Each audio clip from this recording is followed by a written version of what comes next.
How much have I changed? What are you talking about? Rick. Patrick. Your best friend since primary school, man. What? Rick?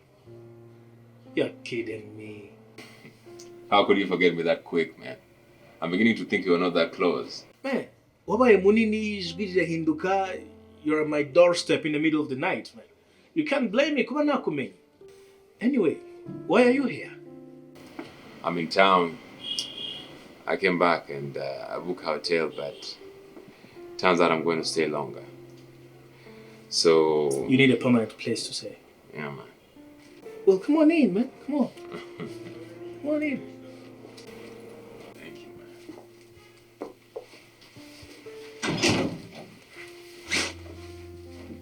man. Anyway, how have you been? Just dealing with life, man. Ugarutse mu Rwanda se cyangwa kwitambukira? Ukuri nuko naje kureba Ella. Umutoni Christelle. Uracyamwiyumvamo? Jabaye urukundo, man. Ariko she has changed a lot. What happened to her? Man, everything happened, man. Papa we yarapfuye. Hanyuma abavandimwe be bandi bo ku bandi bagore nyine babizi papa yarafite abagore benshi. Abavandimwe abandi babambura byose yaratunze byose, yisanga ari ku muhanda we na nyina arwana no kureba ko yamwitaho. Mu gihe gitoya abatwaye inda. Yaje gukorana n'umucuruzi w'ibiyobyabwenge, arangije yikuraho inshuti zose. Nanjye ubwanjye duherukana kera, ntiduheruka kuvugana, hashize igihe kinini cyane. That's a lot for one person to carry. Yeah, man. Urashonje? Nzarira nyice, man. Gotcha. All right.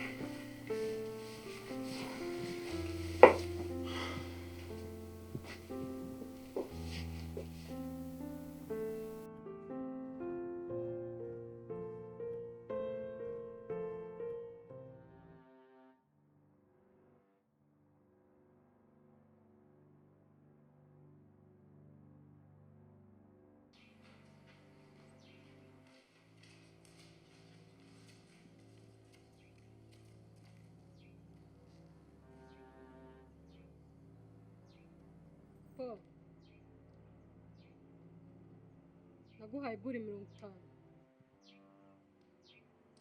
Uzanye amafaranga ya bure 49. Sifite umwanya uhagije. Bivuga ngo ntago ndi bwongere kubisubiramo. Akanyuma kari he? Arayinyweye. Urumogi rwanjye warunyweye. Wow. Sikuri ikihebe. Ndabikunze.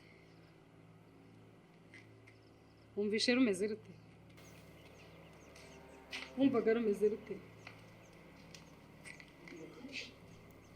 Ngira byari quality nziza. Wow. Full byatari. Ya mbere. Nishimiye ko warukunze. Hanyuma mbwira. Warunyweye nk'isigara cyangwa warugize gutyo? Meri nabigenje gutya suyona. Katurebe. Fast. Meri, wababuri. Wababuri.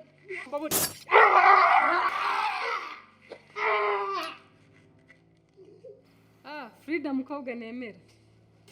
Byose nabigurishije. Amafaranga. Okay, ndabona ari byiza. Frida kandi kantu kamwe.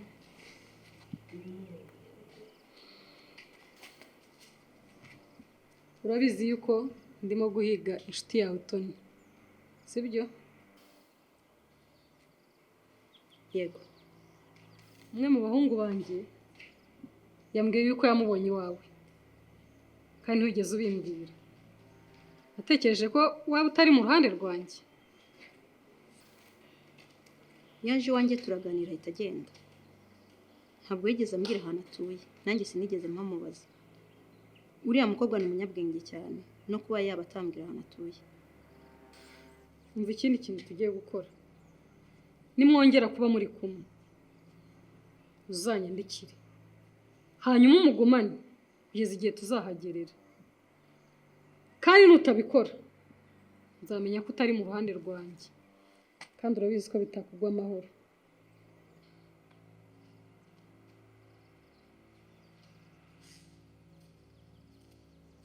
Ingo. Yes, mom. Ugumisheho ijisho. Kandi ukura umwanda hano.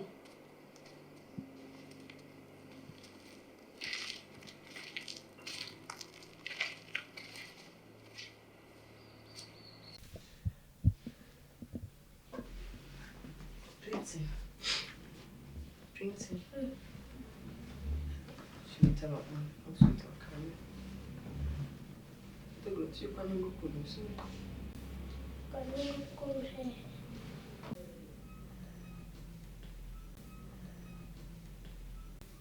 Uskoro wawe wanyana ushize.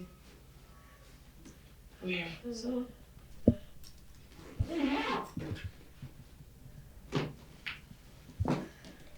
Mama telefone. Mama telefone.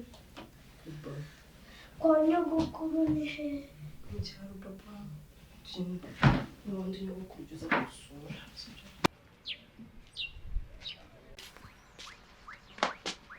Amahirwe ndakubonye. Roho muto urabona amezi atamaze kuba ane. Umva ibibazo ufite ndabizi ariko nanjye ntabwo nohesheri nkeneye kwishyura imisoro, kwishyura amashanyarazi, kugura imyenda y'umwana urabibona. Ndabona ngiye kugwa priyavi. Mami ndakwinginze. Ntabwo nakubeshye pe.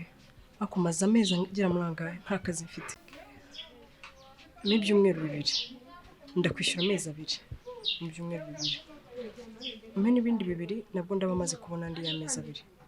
Hari diri ndimo ndakora ndi numva nizeye ko izabiciyemo. Ariko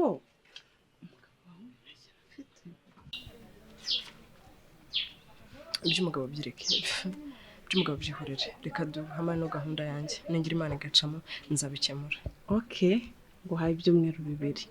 Urakoze cyane pe.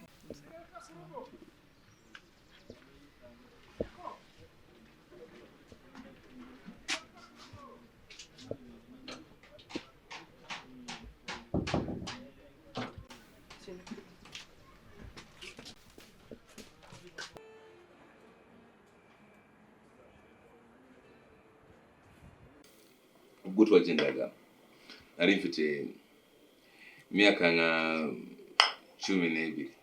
Wow. Nyarwibuka kuri umunyarwanda. Ubu se n'ufite ubwenegihugu bw'abanyakenyera? Wapi? Iyi minsi urakora iki? Well, I'm a graphic designer. Akenshi nkunda gukora hano mu rugo. Ndabyumva ntabwo ari akazi gahoraho, ntabwo ari n'akazi gahemba yambaye, but it earns me a living. That's good for you, man. Mbwira, gahunda yawe ni iyihe ubwo umaze kubona ko Mutoni Christelle atakiri wawe ndi twakoranye? Ndashaka kubyibonera, man. Ndashaka kubyibonera. I just want to talk to her and see it for myself. I want to know where she stands. You said it yourself. Nta nubwo akwibuka. Niyo mpamvu ndakeka nshobora kujyana. Arakuzi. That's a good idea. I mean, kongera guhuriza bundles cyarimwe. Ubuto bwacu bwari sawa cyane. Sometimes I feel like I could go back in time and tukigumirayo. I know. But growth is inevitable. Sooner or later you wake up to the reality of the world. It's a messed up world, man. We just have to deal with it. Okay, let's go. Yeah. I was thinking I could just take a shower right now and then we'll get moving. Rick, What? What? there is something we need to know before we leave. What is that? Nanjye nafite crush kuri Mutoni. Uramukunda? Naramukundaga. Kandi ni kera. Twe tukiri abanyeshuri, namubwira ndamukunda, arankatira, arambwira tugume twigumira inshuti tu. Nanjye nguma mu bushuti. This is awkward. Ariko narige. Afite mugabo. Afite n'umwana. None of us is going to end up with her, you know.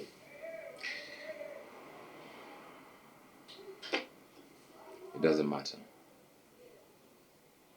Let's go. Ndagurimba gomana, ndinde ubuzima bwo kwifuza, ndinde ubuzima bwo kubaho ntafite icyizere cyo kuramuka, ndemera umutima wo kwihangana no kumera mu gihe ndi mu kaga, renza amaso yanjye izuru ndebe imbere gato yaho ngana, ntagwa mu buzima bw'ikizwanka, rohama ntibazamenye, imbere Imana unyobore, kumana nanyu ushoboze, sintuhiragoyira bizo ndetse segonda nabura, kashi zirabura nkanabura arabwa cyangwa mu gitondo ngasanga mfite ibipindi, horana purani ntujishwa, uri Imana uri umubyeyi nkwita byose nawe utabagiye.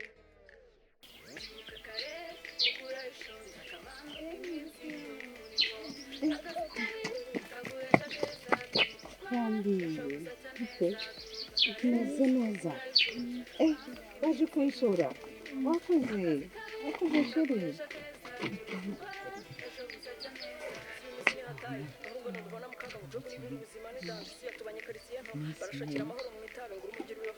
Mama ni ukuri nyihanganira ntabwo azahamara igihe kinini Akabona nawe igihe cyose ahubwo. Umwuzukuru wanjye.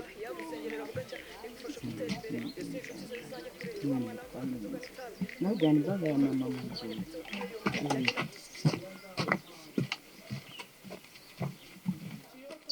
Nahise mwana we ukunde kubabaye. Ufite ikihe kibazo? mama hari ikintu kibi nakoze iki ni cyo gihe cyo kwishyura Ufite gahunda ki? nta gahunda afite nonaha ariko ntabwo nakomeza kubana na Prince no kumushyira mu byago byinshi Ndabona ubwoba mu maso yawe. Ndabwumva mu ijwi ryawe. Ariko mwana we birambabaza iyo ntafite icyo nagukorera. Birambabaza. Icyo nagusaba ndangara. Mwana we uzajyane n'Imana.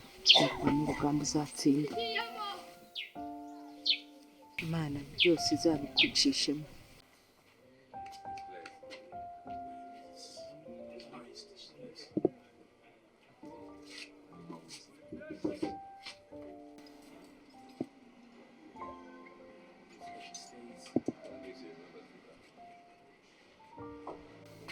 Muri bande muragenzwa n'iki? Turi inshuti za Ella. Ushobora kumuvugisha gato? Era nuwahe? Tony? Mutoni Christella, umugore wawe.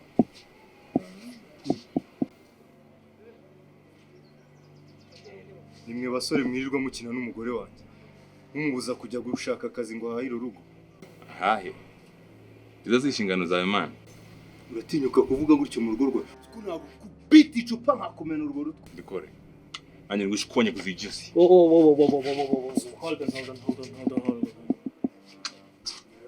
Hold on man. Yikiniraga man. Kwanza nimumvire no mu rugo. Sawa turagiye.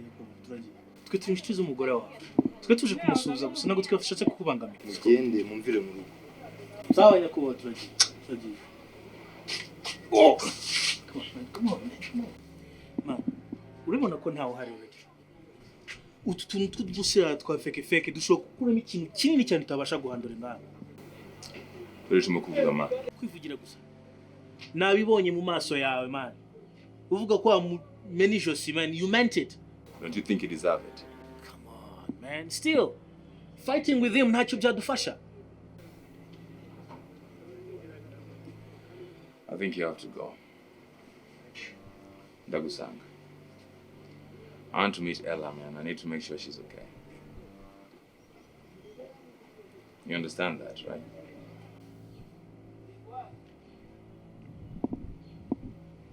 All right, buddy. Well, you will find me home.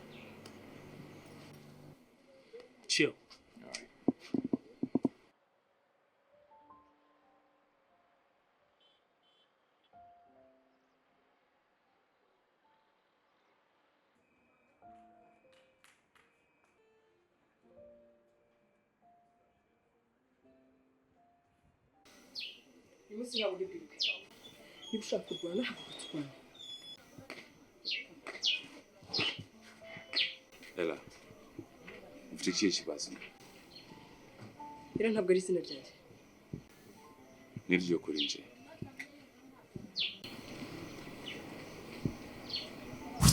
Nageze dala kamenda kwihuta.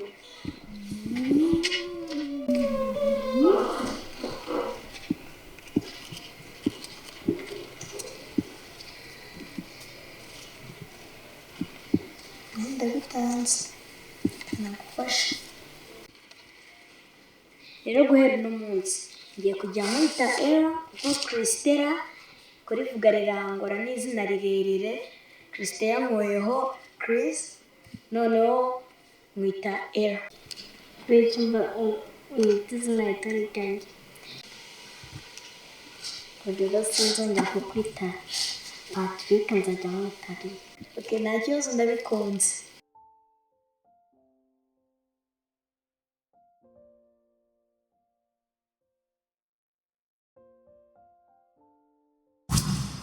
Rick?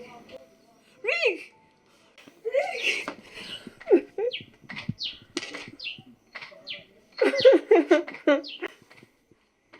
Missed you. I missed you too.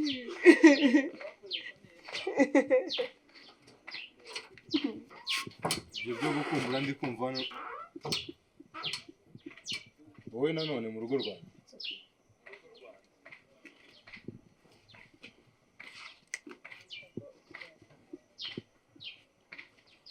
Izere ko twongera kubonana. Of course.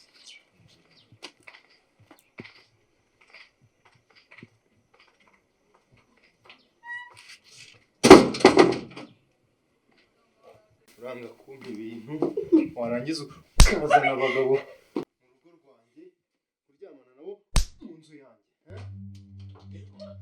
Weno hano. Stop! Amore, mukaruka. Rick!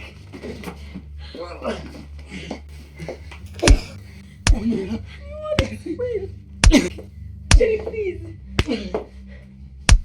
Jerry, wambabariye ko. Rick!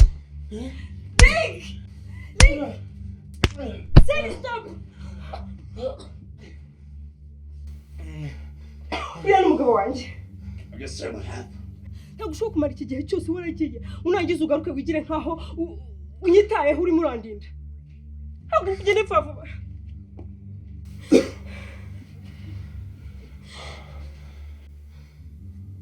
Just what?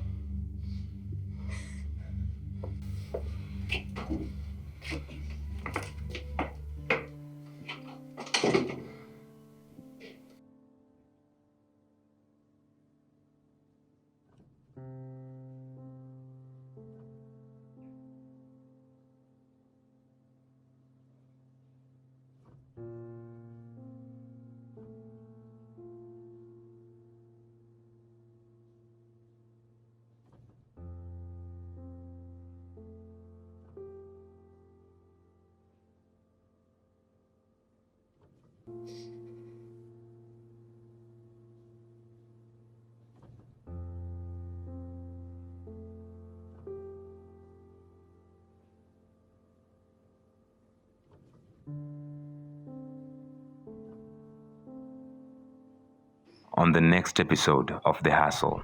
Inshuti yawe burundu. I came here for Ella. Clearly she doesn't want me here, so we gotta go. Uragenda ryari?